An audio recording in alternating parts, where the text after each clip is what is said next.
walking in a country road, and I've been chasing after my shadow. Welcome back to the Camino Podcast, episode 102. I'm Dave Whitson. Nobody asked me my name. We're nearing the end of this latest block of episodes. I'm heading back out on the road in a couple weeks in mid-August 2025 for 3 more months of glorious walking in Italy. This is the second half of my Grand Tour d'Italia. 6 months, half a year spent walking across the peninsula. First south to north in the spring, and now north to south in the fall. I'll talk about the next set of plans in a little more detail in episode 104, but it's on my mind now, both because that destination day is flying headlong towards me, and also because this episode is taking me back to the beginning of the larger journey. We're focusing today on pilgrimage in southern Italy, a region long overlooked by contemporary pilgrims, to our own detriment. Puglia gets the bulk of the attention, the heel of Italy's boot, though we'll also touch on Basilicata, Campania, and Lazio. And a pair of Cicerone guidebook authors will steer us through this audio journey. Up first is Nicole Bucati, who has followed up her Via della Plata guidebook with a new one, co-authored with Sandy Brown, on the Via Francigena Sud. This route continues southward from Rome, eventually proceeding along the Adriatic coast through Bari, Brindisi, and onward to Santa Maria di Leuca, Finibus Terre, the end of the world Italian edition. Nicole is followed by Gillian Price, a staggeringly prolific guidebook author, whose newest book, for this brief moment, as it's about to be surpassed once again, explores the Camino Materano. The Camino Materano is a network of routes, all radiating out from the incredible city of Matera, one of the more remarkable places you could ever hope to visit. I loved nearly every minute of walking through southern Italy. The canyons of the Materano, dotted with medieval cave churches and topped with aged hill towns, make for a landscape unlike anything you've encountered on the Camino. And the coastal towns of the Via Francigena Sud are stunning, simply marvelous. A game of can you top this, running all along the Adriatic.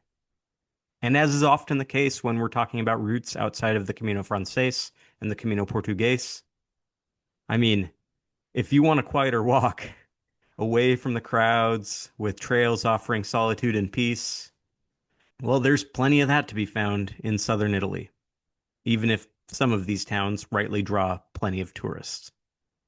Anyway, I will stop audibly salivating for now, and I'll let Nicole and Gillian take over. It's time to put the spotlight on southern Italy.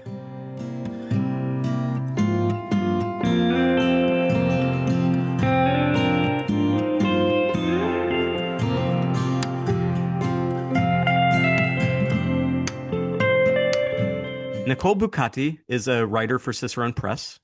She's the author of Walking the Via Francigena Pilgrim Route Part 4, Rome to Monte Sant'Angelo, Bari, Brindisi, and Santa Maria di Leuca, as well as Walking La Via della Plata and Camino San Alres.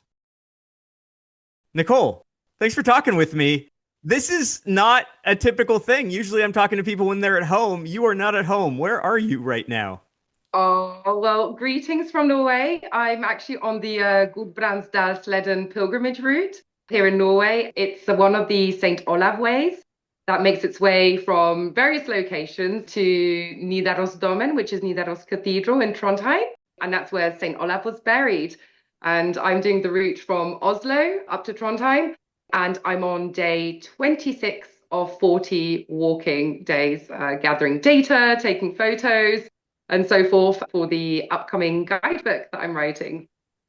We're going to talk about something else entirely, but if you had to just try to summon forth one or two things that feel very familiar about this route as a pilgrimage walk in comparison to other walks you've done, and one or two things that feel quite distinct, like this is quintessentially the St. Olaf way that you are walking, what would you highlight? I would highlight, we'll start with the things that feel similar, and I think it's the welcoming atmosphere from the locals.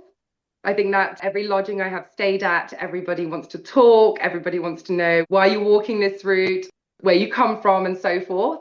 I think it's also really well signed, which is fantastic. It's growing in popularity. There are pilgrim centers, just like with the different confraternities. So the Confraternity of Pilgrims to Rome and the Confraternity of St. James that do such a great job of looking after pilgrims. So I think that those two are definite similarities.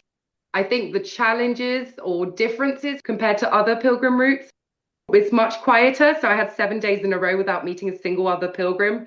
7 days, not en route and not at a lodging. So there have been, I think it's definitely a pilgrim route for more introspection, quiet solitary reflection compared to some of the more popular routes. And another key difference, I think, would be the preparation of sustenance, so food and water. I think you need to calculate quite well how much to carry. Sometimes the lodgings can be a little bit far and few in between. So your day-to-day preparation has to be quite accurate to not find yourself in a pickle. On the bright side, the breakfast spread is a little different in Norway too. Oh, the breakfast spread is incredible in Norway. I keep leaving late. I spent 2 hours at breakfast yesterday. It takes that long just to get through the entire lineup. Yeah. Exactly. It's been fantastic. The hospitality here is really, really something wonderful. And I mean, I'm not even going to start talking about the landscapes in Norway and the changes as well. That's a whole other podcast. It's really beautiful. Yeah, fantastic route. I'm really grateful to be here. So you mentioned that you're working on a new guidebook for this route, and I'm curious, I want to ask you just a couple guidebook questions before we get into the heart of the discussion. How did you begin your journey as a guidebook author? What brought you into this? Yes, so I was hiking a lot alone and I discovered Cicerone guidebooks, and they were really reassuring for me as a solo hiker in particular, but I think just generally because they're super thorough. The maps are really accurate. I mean, I was really impressed with all the authors. I always knew where to stay. I never really had to question anything. I didn't have to look at my phone. Everything was crystal clear. So I got in touch with them in 2020 and offered to write the Via de la Plata guidebook. And I think they appreciated the enthusiasm to take on the 1,000 kilometers. I had been already walking for so many years. It's been 11 years now that I've been walking pilgrim routes. And it was really time, I think, for me to change things up a little bit and give something back, because on pilgrimages, you receive so much from others. And I think for me at that point, it was, I also want to contribute now to this community. And so it's a labor of love, truly. I think you know that. Yeah, it's not a lucrative pursuit that you're on right now, especially, you talk about the St. Olaf Way being quiet. You are assembling a collection of routes to oversee with your guidebooks that are not yet very well populated. So you get lots of time for introspection on your three big routes. Absolutely. I think all three routes are growing, are really evolving. So if we look at the Via de la Plata, it's already the numbers of pilgrims are starting to really increase. People are already starting to ask the question, do I need to do the bed run? Do I need to book in advance? The Via Francigena, which I think is going to be part of the heart of our discussion today, the Via Francigena route, I think thanks to Sandy Brown's 3-part volume, which has now become a 4-part volume, it was thanks to that book that I think more pilgrim infrastructure and more pilgrims actually started walking the route. And I hope to provide that here with St. Olav's Way on this route, because speaking to all my hosts at the lodgings, they are very keen for that to happen. And with the Pilgrim Association here in Norway, they would love to see more pilgrims. And actually, there are very few Brits or Americans on this route, or Australians for that matter. And they would love to see more. So yes, they're very excited here. Yeah. What's cool about the three routes is that, we're seeing more and more traffic jams in the late spring, early fall, which is when a lot of the really popular pilgrim routes are drawing in the crowds. And Norway, I mean, you kind of have to walk it in the summer, but, other places are scorching in the summer, and Norway's still warm sometimes, but also comfortable. Whereas the Via de la Plata and southern Italy, you can walk that in the winter, you can walk it late fall, early spring. So these are all routes that allow you to get out of the busiest times of the year and stretch out the calendar. Absolutely. I mean, the season here in Norway is very short for pilgrimage. And that's to do with snow on the higher parts as well. Well, throughout, actually. I walked along a lot of cross-country skiing slopes. So, so yes, the season here is really short, but it is really wonderful that actually it is a route that can be walked in the summer, and often when people have quite a bit of time. And it does help pilgrims who would love to do a pilgrimage actually find a route which isn't overwhelmingly hot. You don't have to get up at 4 a.m. and set off with a head torch. So yeah, the other two definitely are very, very warm in the summer. Not recommended. Yeah. So let's talk about southern Italy. And you mentioned the Via Francigena. Recognition has come slowly. Like, I've been shocked how long it has taken for pilgrims from Spain to gradually work their way over to Italy and realize that, hey, there's actually a pretty good route there. But now today, if that recognition has come, it's for Canterbury to Rome. And now people are slowly discovering that, hey, the Via Francigena actually keeps going after Rome. The route continues all the way to the southern end of Italy. And since it's new, it's being called the Via Francigena Sud. People on the Via Francigena Sud tend to just call it the Via Francigena. But for clarity's sake, what's the story behind this extension, this continuation of the Via Francigena south of Rome? Well, like the 990 walk of Sigeret to Rome created was the benchmark for the Via Francigena from Canterbury to Rome. There is actually a record of a pilgrim from 333, 334 who walked the section in Italy south of Rome. And this pilgrim's known as the Bordeaux pilgrim because that's where he set off from, what's now modern day Bordeaux in France. And actually, he made his way across the northern part of Italy first to the Holy Land. But his return journey, he chose to go across the Balkan Peninsula and then sail across from Albania. And he landed in Otranto, which is very far south in Italy, in the Salento region, almost at the southernmost tip of the boot of the heel of Italy. And then he was walking up to Rome and through Rome and then onwards home. So actually, the current itinerary is based on a return journey more than a journey towards a sacred shrine. And from there as well, the evidence gathered is that he actually followed two major Roman roads. So there was the Roman Via Appia Calabra from Otranto, which follows the coastline very closely. And then from then on, from Brindisi, which is on the Puglian coast, to Rome, he followed the Via Appia Traiana. And these two Roman roads were arguably, but most people would agree that they were two of the most important consular roads striking out of Rome when the Roman Empire was at its strongest. These roads were built with the Romans having in mind beyond the Mediterranean and how to expand the empire further. So along the way as well, of course, you will see many, many relics of Roman and early Christian monuments and so forth. So that is the basis of this route. And I think having reached Rome, it's not the end of the journey. There is the route to the Holy Land. So this is a way to keep going beyond Rome. So just like the Romans were looking further, we can look further towards the ultimate holy place and the place of the birth of Jesus and continue on to the Holy Land. So those are the origins of the route. Yeah.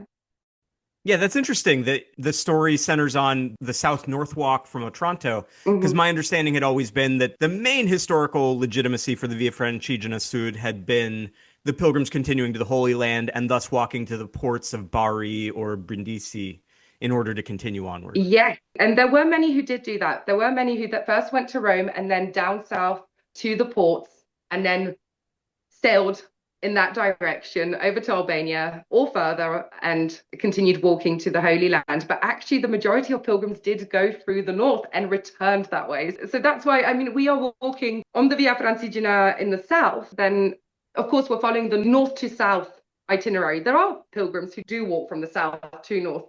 But I think the key thing is that the European Association of the Via Francigena Ways decided also to add in Santa Maria di Leuca.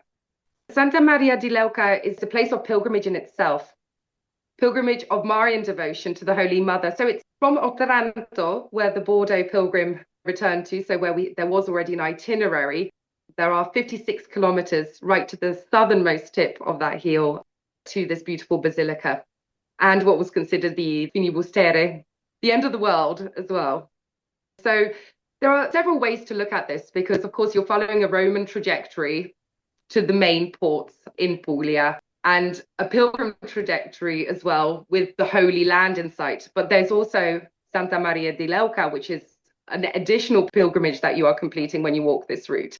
So it's a pilgrimage of many pilgrimages.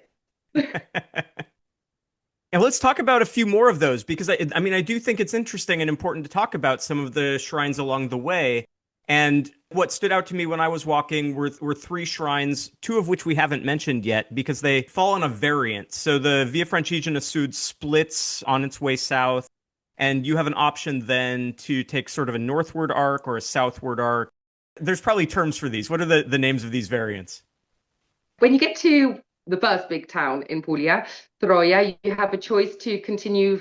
Like you said, it almost forms an arc, but you actually end up heading northwards a little bit, which is rather confusing if you're trying to go south. Yes. So you head north, but quickly you turn towards the east again into the Parque Gargano, which is a beautiful national park. And you walk through two very holy places, very meaningful, not only in Italy and not only particularly for Puglia, but also globally. So the first one is San Giovanni Rotondo, and then the second one is Monte Sant'Angelo. So that's why this extra variant, which does add on a few kilometers and a little bit more ascent and then descent, is so significant and so worthwhile because you do pass through two beautiful, beautiful and very, very important holy places. And then from there, a connection had to be made back to the main route, let's say, back to Bari, and then they link up again. And that second variant is known as the Via Litoranea, and which means the coastal route. Yeah, so a few things there. San Giovanni Rotondo, you are in the presence of Padre Pio. He is in repose. His body is in the middle of the room. I'm not Catholic. For me, it is still an odd thing to be in the presence of the preserved body in that way. But I mean, Padre Pio is an incredibly important figure in Italian history, and there are people there at all hours to revere him. It's the second most visited holy shrine after Lourdes in the world, I believe, for pilgrimage. It is really hard to travel through Puglia and Italy without noticing this wide array of posters depicting Padre Pio at a bus stop on a lamppost. Everywhere. He's represented throughout. He is perhaps the most revered religious figure of the 20th century, without counting John Paul II, the Pope. So I think, yeah, like you said, you enter San Giovanni Rotondo, and it is a town absolutely dedicated to Saint Padre Pio. You have the hospital, the modern sanctuary with his relics, like you said, the Monasterio di Santa Maria delle Grazie, which was his monastic cell. And you can visit that, and several museums in his honor. So absolutely, like you said, it's an overwhelmingly interesting place to visit, definitely. And then, of course, you go on to Monte Sant'Angelo, which is just incredible. Have you been? Did you go that way? Yeah. Yeah, it's, again, a really, really unique basilica because you enter the cave through what looks like a standard Romanesque facade, and you walk down this stairwell and enter this grotto, which was witness to one of the first apparitions of the Archangel.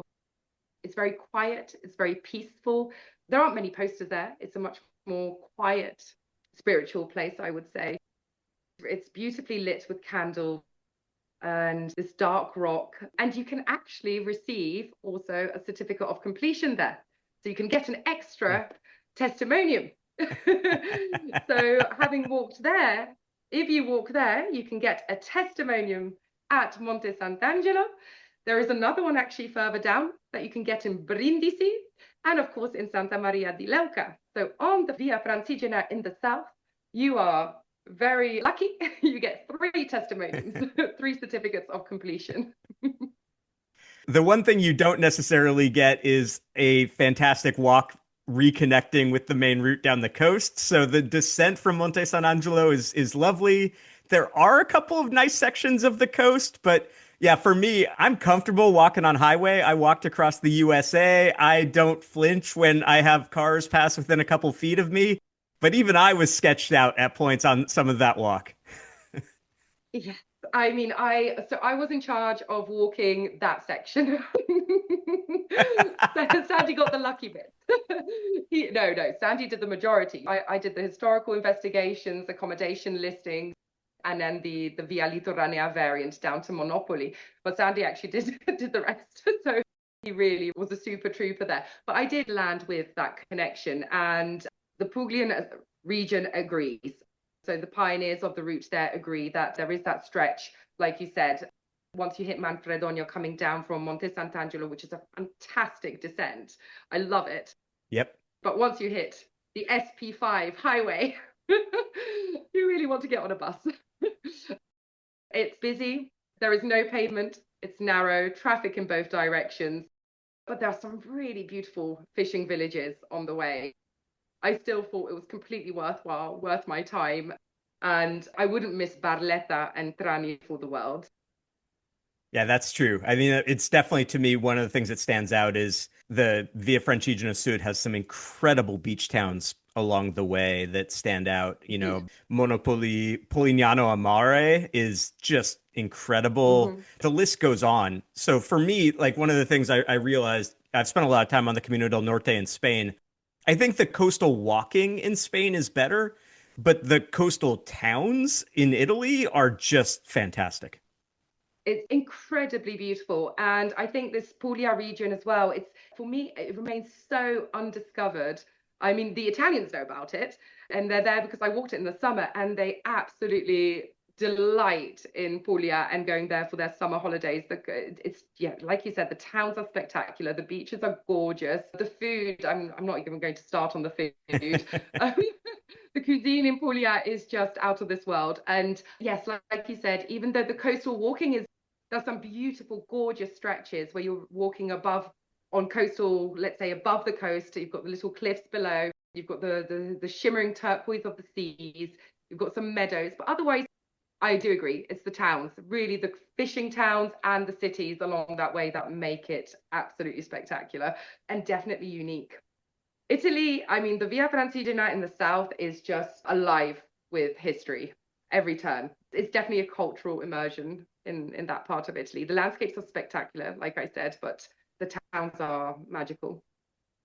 And one of those towns, one other important pilgrimage site along the way is in the large city of Bari, where old Saint Nick is hanging out and draws a crowd. Catholics, Orthodox alike are drawn to that shrine.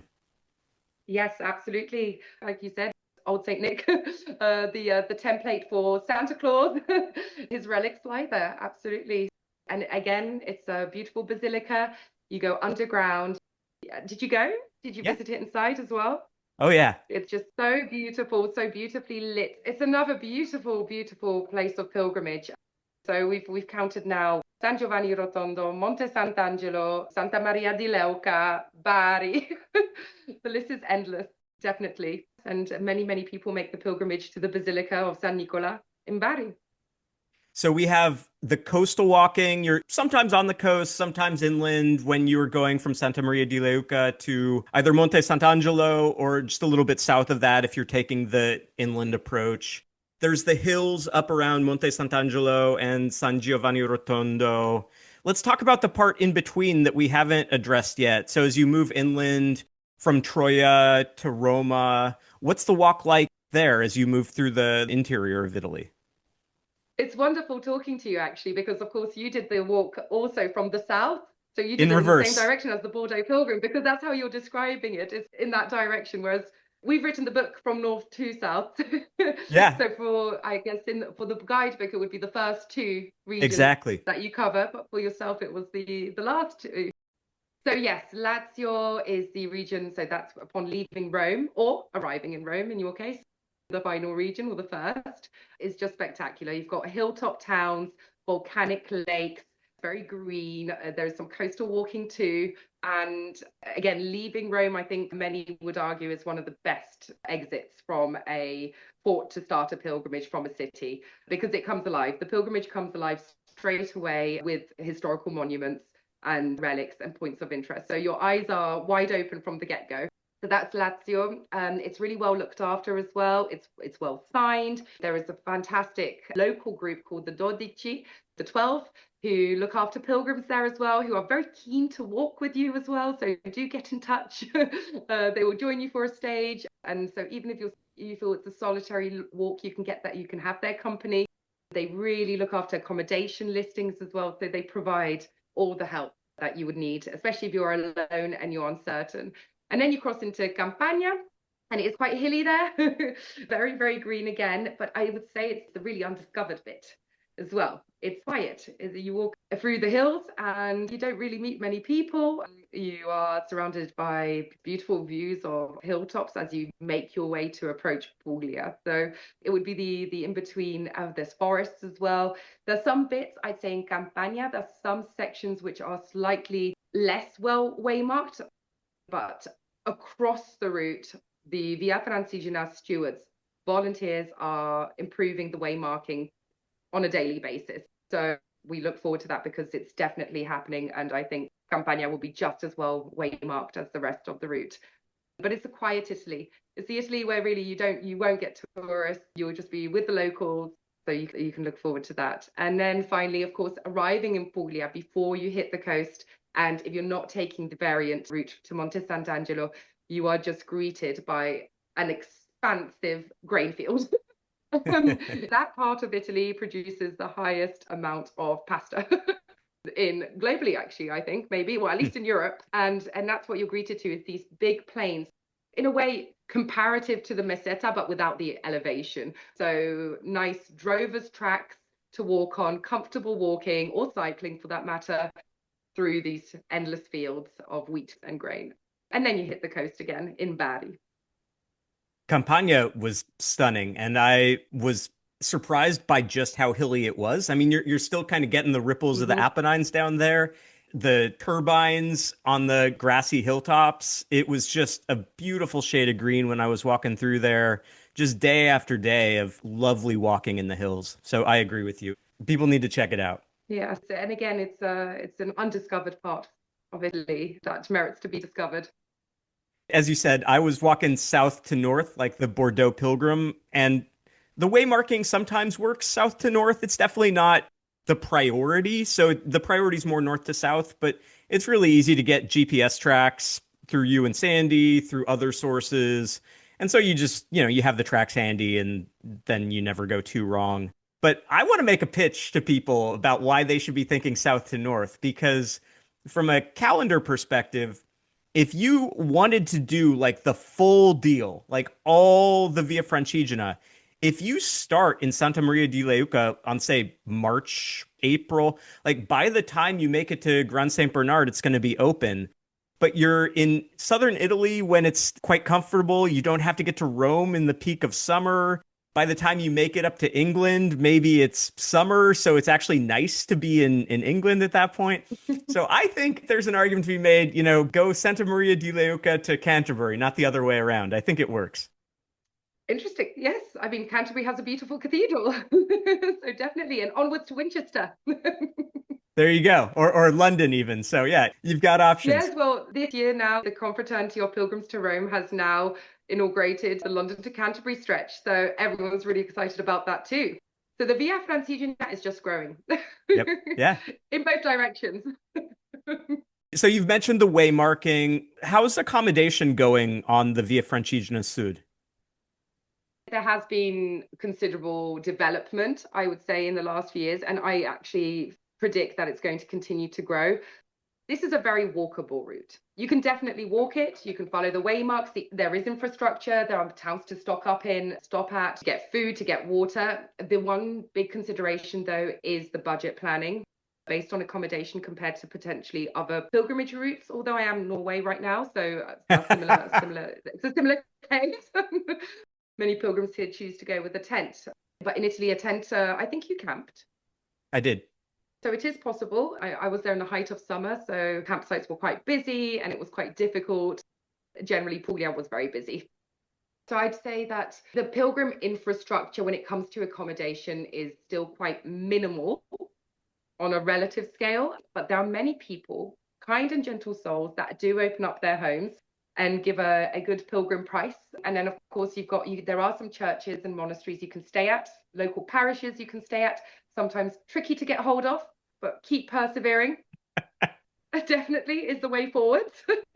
I'm laughing because there's a line that often appears in your accommodation list, something like, advanced communication is difficult, just show up and try.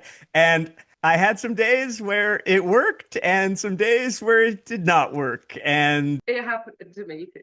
And that was also just the consequence as well of me being there in March, right? So being there in the off season, it's even harder at times.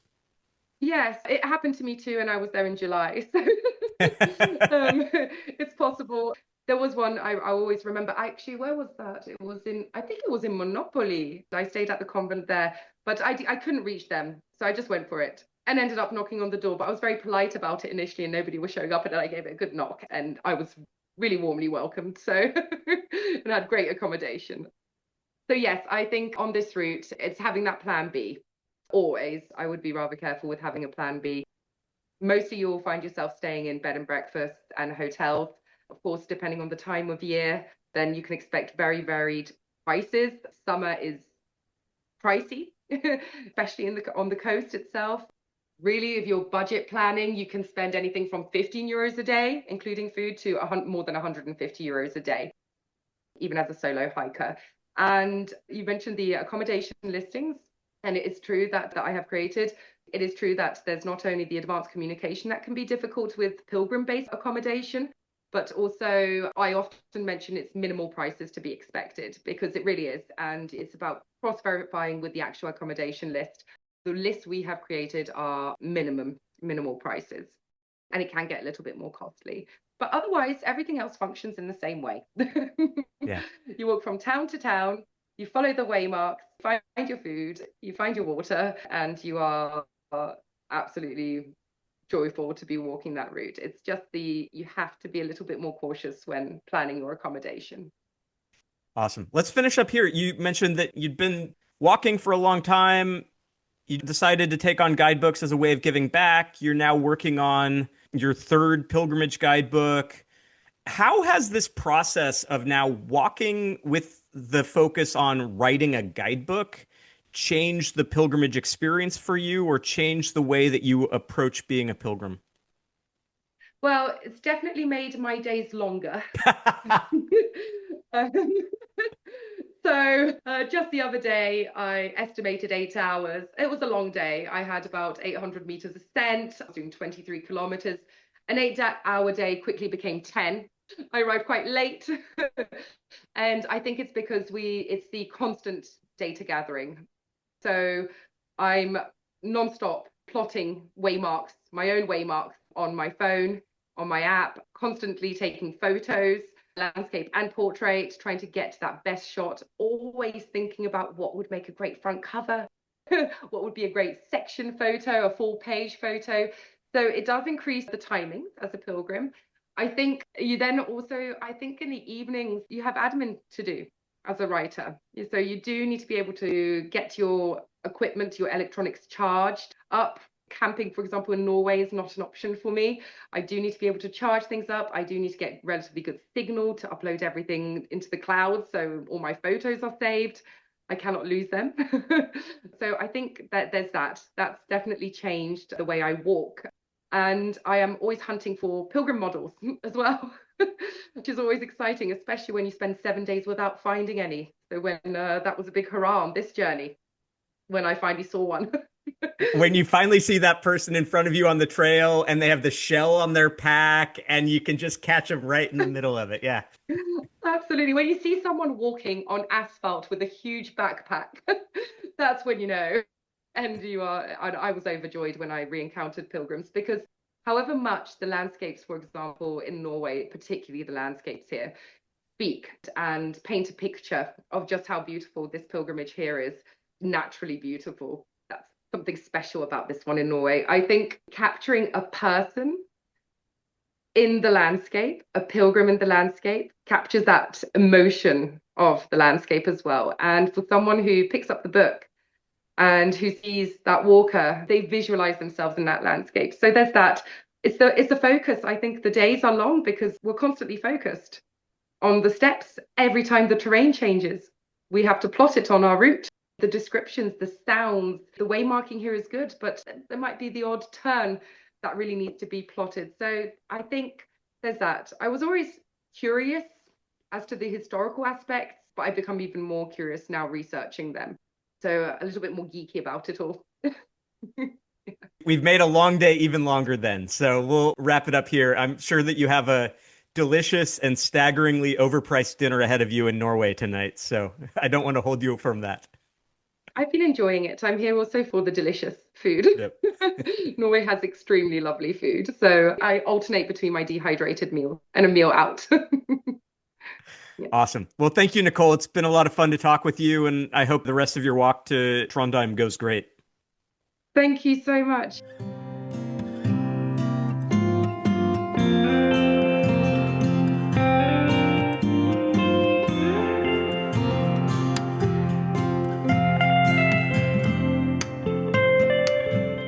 Gillian Price is a writer for Cicerone Press.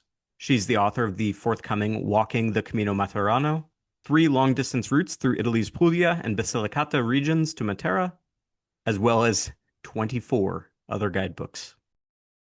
Gillian Price, Cicerone guidebook author. I was exhausted looking at your list of guidebooks. How many are you up to now? Oh, I've lost count. I know it's over 25. How do you manage? Well, it gets a bit hectic sometimes. I mean, the thing is that the paths change, and you have to keep things up to date. So you have to rely a lot on your readers. Please, readers, let me know if there are changes and I'll check them out. I mean, I get worn out just thinking about updating 3, so I can't even imagine trying to give equal time to 25. That's wild. Mm-hmm. Oh, it's terribly hard work. What got you started? I think because when I second time arrived in Italy and stayed, I'd just come from the Himalayas and I discovered the Dolomites, which are not very far from where I live in Venice. And there were no English language guidebooks at that point. So I thought, not that I wanted to bring in hordes of people, which I probably have, but that's how I started. So I contacted some publishers and luckily Cicerone was interested. So that's how I started. And it used to be a part-time job because I had all sorts of other jobs to keep me going. And then it sort of took over. When was that? When did you write your first book? In the 80s. I can't remember the date. Yeah. So you've been going a long time and now you have a new one coming on the Camino Materano. Yep. What drew you to Puglia to develop a guide on this route? Well, I'd heard about the project and I'd already been down and done one of the routes. And then it turned out that they wanted an official English guidebook to it. So through Cicerone and through Sandy, I got nominated and obviously I didn't pull back. I really particularly love the Camino Materano project because it's not just walking. It's lots more about community and about stopping the immigration of people from Puglia up to the north, which has been going on forever. And so it's creating jobs. It's very sustainable because it's people walking and you've got people staying in little villages. So sometimes you've got 50 people a day coming through on some of the routes. So that's a lot of people who need a B&B or a hostel, somewhere to go and have the dinner. It's really interesting. I'm not saying it's going to save the world. They're not saying that either, but it's very interesting. And it's not that old either. And they've just celebrated their 10-year anniversary. Yeah, so it's doing quite well for such a new route. Yeah, they're working very hard on promoting it. And the other thing is there are lots of volunteers. Every single village has a volunteer who meets and greets you if you want it, and helps you with any problems and information, takes you on a walk at the village. It's very special. I've started to wonder as I've dived into Italy if they have almost too much of a good thing. Like when you look at the list of waymarked routes or established walking routes in Italy, it just goes on and on and on and on. That's only the Camino. Yeah, I've got a book called 100 Caminos in Italy, and that's only the Caminos. That's not even touching on the mountain stuff. It's hard work living here, Believe me. It makes me wonder if they're sort of setting themselves up for failure. Like there aren't enough people to fill all of those routes. No, you'd be amazed. The statistics that came out in March say that there's been a 24% increase the last few years of people walking the Caminos. That's Italians and foreigners. So it's very interesting. But obviously, particularly since COVID, when everyone's out there, which is fantastic. It's a growth industry, and it's cool to know that the Materano is one that is thriving right now. Let's talk about the first part of it, the Camino part, because there's a certain brand identity. Most people who are listening to this know the Camino de Santiago. That's their reference point. Sure, so when they hear sure. Camino, they assume pilgrimage. Is it fair to think of this route as a pilgrimage? Is it being conceived as such? Look, it's not a religious walk, but it's got a lot of historical background to it. I mean, the other thing is everybody used to walk everywhere, didn't they? So you've got these routes already. You know, they're not really inventing anything new, if you like. The other thing is, I don't know if you know that because Caminos, the traditional religious ones, usually do have a saint associated with them. The people from the Camino Materano decided that they needed a saint. So they actually invented one. Did you know about the fake saint? I did not know about the fake saint. Tell me. No. You'll have to go and look him up. It's all done with great respect, you know, because in Italy, you can joke about anything. As they say here, nothing's sacred. So you can even say, you know, you can joke about the church, you can joke about the saint. So anyway, they decided to invent a saint. His name is Sant'Eligio. He's completely fake. It never existed. But the story is that he was crossing the Alps and he got caught in a bad storm, as happens. And who appeared to him? Not the Madonna, but a sheep. A black sheep appeared to him and took him to a spring so he could drink. But the spring wasn't water, it was beer. So the spring was sprouting beer. And then he took him to a tree. And on the tree, they had pork shanks hanging off the branches so he could eat as well.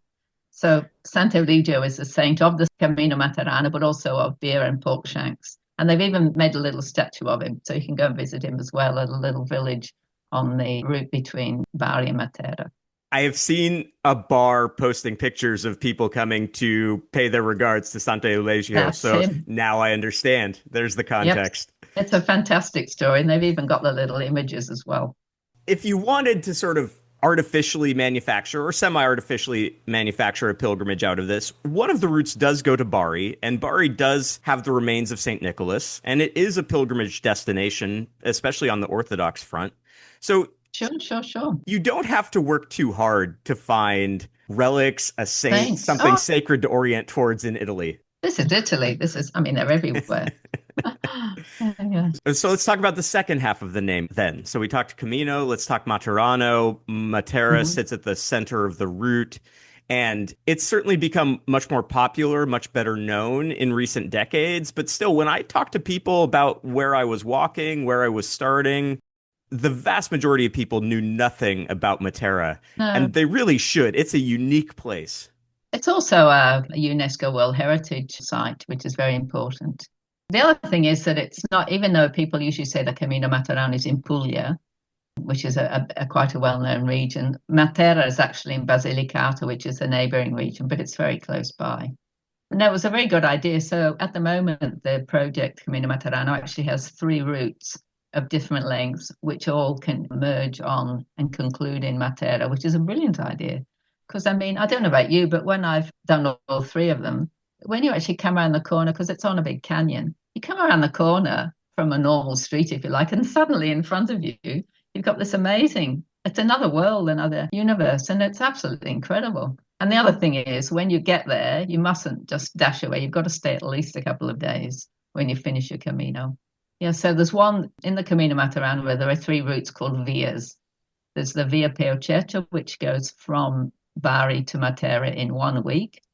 There's the Via Ellenica from the Greeks, which goes from Brindisi to Matera in 2 weeks.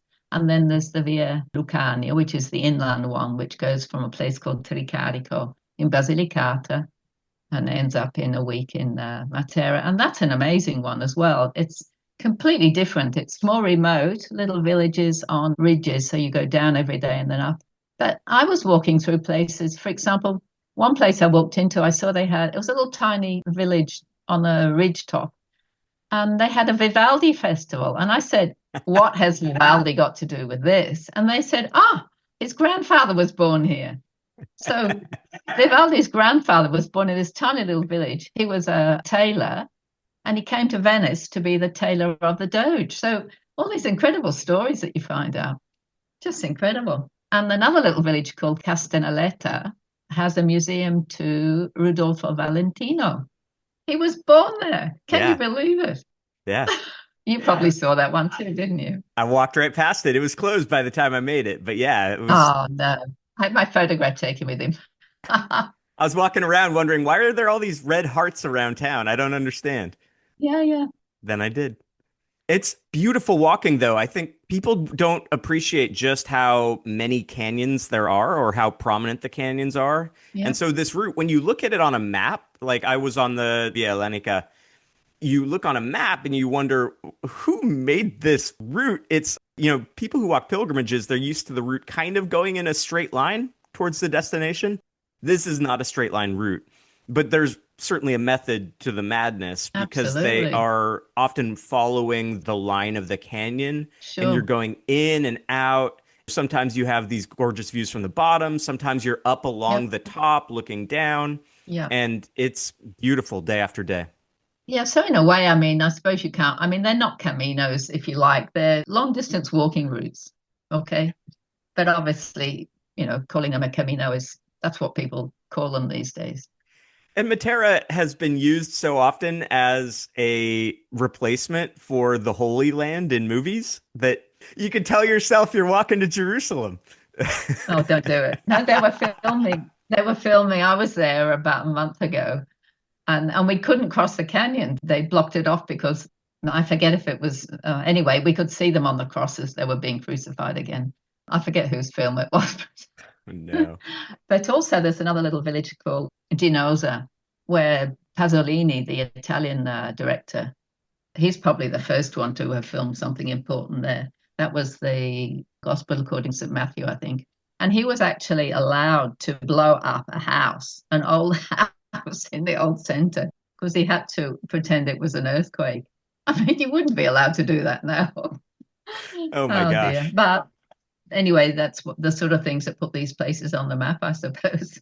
Well, and in Matera at this point, a lot of what they're called arsasi, the cave dwellings that are below the modern town that's up on the hilltop, a lot of those have been recovered, redeveloped into tourist spaces in Matera. When you get to Ginosa, you still see a lot of those caves are still in pretty raggedy shape. It hasn't seen the same transformation as Matera. So you get a sense of what it looked like 50 years ago. Yeah. You know that Matera was forcefully evacuated by the Italian government. In the 60s, it was considered the disgrace of Italy because people were living with their animals in their cave houses. So the state bought up the whole place and built new housing for people outside, which was fantastic in a way. But of course, it completely changed the social structure, didn't it? And now there are a few people, residents, dribbling back in again, but it's mostly tourist accommodation. But what can you say?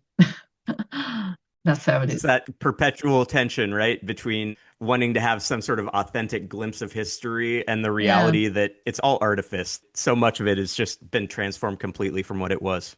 Yeah. So it was interesting because one of the volunteers from the Camino Materano, on the last time he took me for a walk, he showed me the places that he used to play football. He actually didn't live there, but he went to school there.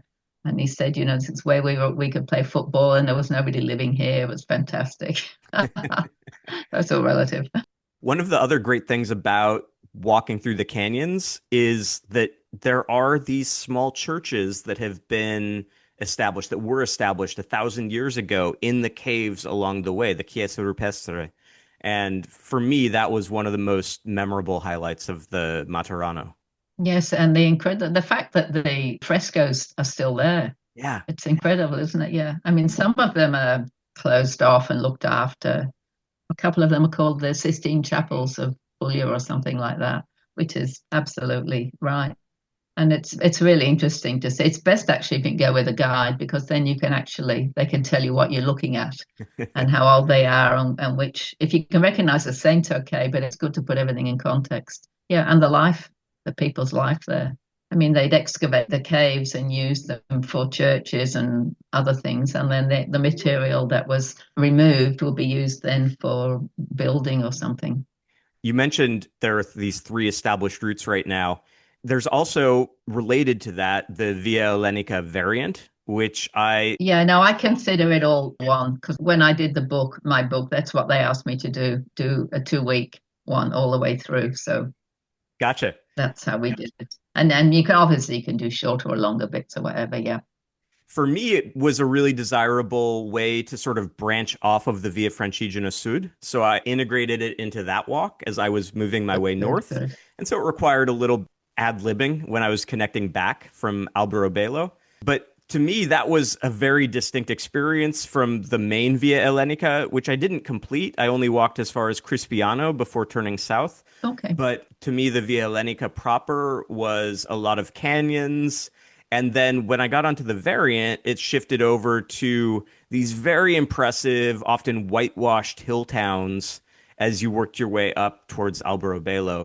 Yeah, and the thing is that everywhere is completely different. I mean, Alberobello, I mean, I'd seen these funny little trulli, these little conical roofed huts. They're quite extraordinary, but I had no idea that Alberobello was just a sea of little conical huts, and it was just fantastic. I felt really privileged to have been there.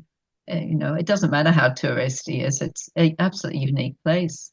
Thank heavens they still exist. And they're protected, obviously, and you're not allowed to radically change them or anything. But wow, what a world. But that's the other thing, that in the south of Italy, you get the impression that in a way they've been forgotten because a lot of the history of Italy is Florence, the Renaissance, Venice, Milan, all the north. I mean, Italy was only united. It only became Italy in 1861, which is not very long ago. So it's a big learning curve for me, but it is for lots of other people too, not just foreigners, also Italians. But when you go on walks, it changes things.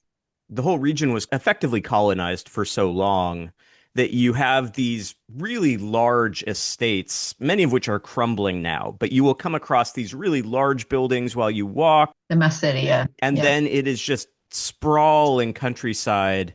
And it's amazing. I mean, we've talked a lot about the canyons, can talk about the towns. Matera and Alberobello definitely are among the most distinct and impressive towns.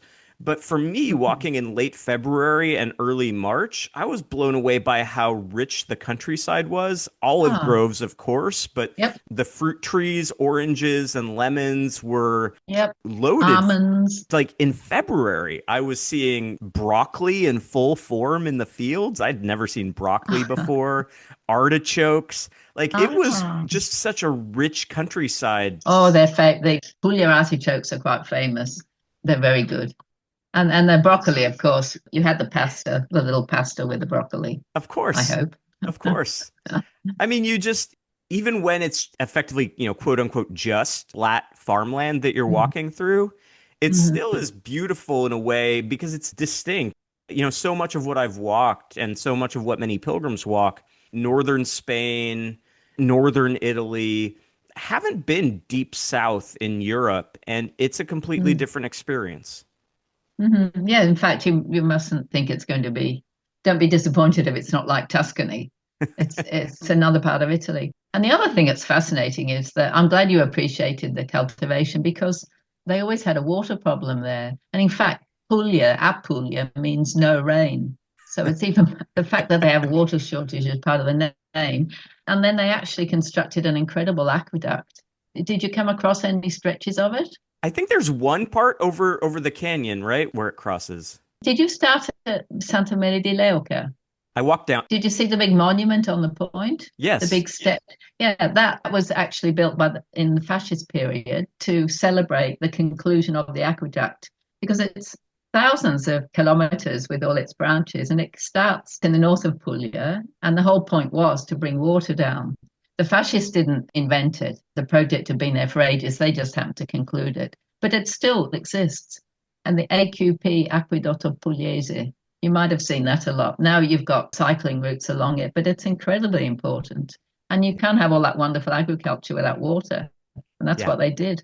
And it's an amazing thing talking to people in Puglia because when I need produce, I go to the store. Everyone in Puglia has their own little plot of land where they grow their own produce. They are just eating Yep, whatever is in season. Like that is the exactly. lifestyle. Yeah, that's a very Italian thing, eating what's in season. Someone actually told me last year inland they'd had a lot of drought, and they said we're not even going to be able to pick our olives this year, which was very unusual. Wow. But we shall see. Well, and there had been a terrible olive pest that had wiped out a bunch of trees as well. So, yeah, it's been Yep, yeah, a difficult run. but hopefully that'll die out on its own. We hope. Not much else you can do about it. No. So there are three branches of the Camino Materano in place right now, and they have Right. visions for more. And it can be misleading looking at the website because Yes, it is a bit confusing. They should just put the three up there. But it's good because they've got lots of ideas and projects, and that's what I like about that group. tons of ideas, They never stop. tons of vision. So just know that for people out there, when you look at the website, just because a route is listed doesn't mean it exists. So I ended up walking Exactly. parts of what will be the Via Ionica. And there's Okay. actually a fair amount of way marking that's out there. Like you can find stickers on poles through a number of places. I'm excited to see what they develop because one of my best days of walking was kind of my own handmade approach along the coast, scrambling up and down rocks. It's a beautiful Okay. place, but I'm afraid that's going to require you to go out and do another book at some point. Well, actually, another wonderful Camino down there is the Camino del Salento. It's just 5 days. I did it in a couple of months ago. It goes from Lecce down to Santa Maria Leuca. That's gorgeous, right along the coast. It's not part of the Camino Materano project, but it's not bad. It doesn't have the same sense of community either, but the route's good. Yeah. So put that on your list. It's back on the list. I mean, the great thing about Puglia is there aren't that many routes, there aren't that many caminos that are good walking in February. And, Mm. I got lucky. I didn't have any rain. And the days aren't very Mhm. long. It gets cold at night. But most of Yeah. the days that I was walking were fantastic days of walking. And it was just a great time to be there. So, yeah, I would love to go back to Puglia and spend more time there. Will you end up there or are you going down to Calabria and Sicily? Next time is Calabria and Sicily. Yeah. Okay. Sounds like fun. Oh, you're starting soon. You're not going to be doing it in the winter in the north, are you? It's north to south this time. So I'll Right. start in mid-August and finish in Sicily in mid-November. Oh, okay. Sounds good. Italy is perfectly shaped for these long multi-month walks, right? Because you can avoid the worst of the weather in all of the places.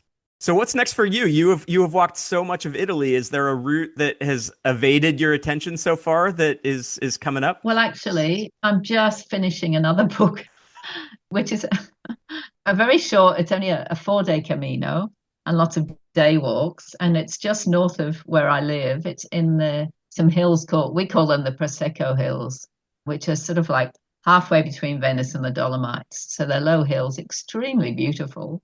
Vineyards, vineyards, vineyards, very, very steep. Another UNESCO recognized area. And there's a 4 day Camino there, but it's got absolutely nothing to do with Camino's history or anything. It's just lovely walking. It's a 4 day route, but they've called it a Camino. That's okay. I walked through a little bit of Prosecco country on the Camino di Sant'Antonio. So yeah, I got a taste for it. Okay. Oh, it's gorgeous.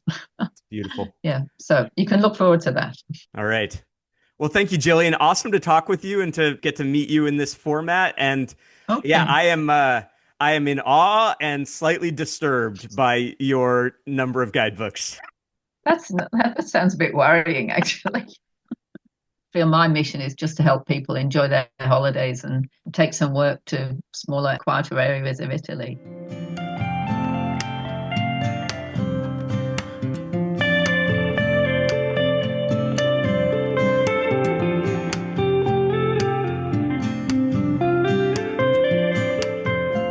Let me share two stories of hospitality from southern Italy. In the town of Canole, deep in Salento, Fabio and Lucia hosted me in their home. They had just returned from a trip of their own, so they were both busily settling back in. Lucia greeted me to their house, immediately sitting me down, piling up a buffet of snacks in front of me, and then patiently talking with me in Italian about their travels. When Fabio arrived, I quickly discovered that he is a one-man Via Francigena promotional force in the area, singularly responsible for the rainbow-colored benches and signs lining the walk in the area. And in the meantime, Lucia was pulling together a multi-course dinner, all prepared from freshly picked produce on her father-in-law's garden. When they discovered that I had missed an interesting site in the medieval masseria on the outskirts of town, there was no room for discussion. We simply had to go back over.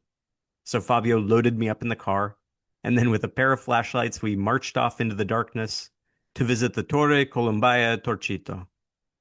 Later on, in San Severo, I had the rare experience on this walk of being one of a handful of pilgrims, in company, at Enopolio Daunio, a pilgrim-friendly accommodation in the center.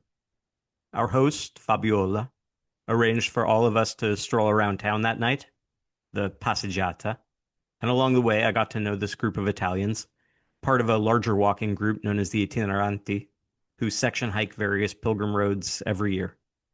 The next morning, Fabiola insisted on coming back to prepare breakfast for me at 6 a.m. on a Sunday. I tried, and I failed, to talk her out of it.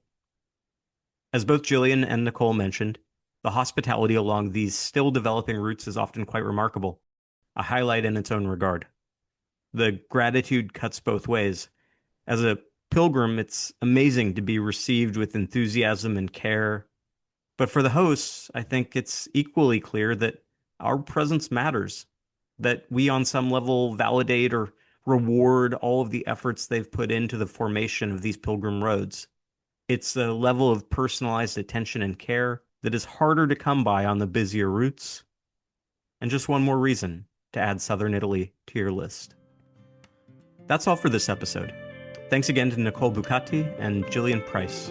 You can find their guidebooks, including Nicole's Walking the Via Francigena Pilgrim Route Part 4 and Jillian's Walking the Camino Materano, at cicerone.co.uk, or your online bookstore of choice. All episodes of the Camino Podcast can be found on Spotify, Apple, SoundCloud, and YouTube. You can reach me at caminopodcast@gmail.com and through the Camino Podcast Facebook page. And you can support the pod on Patreon at patreon.com/Dave Whitson. Back again next week. Maybe my baby will never see me again.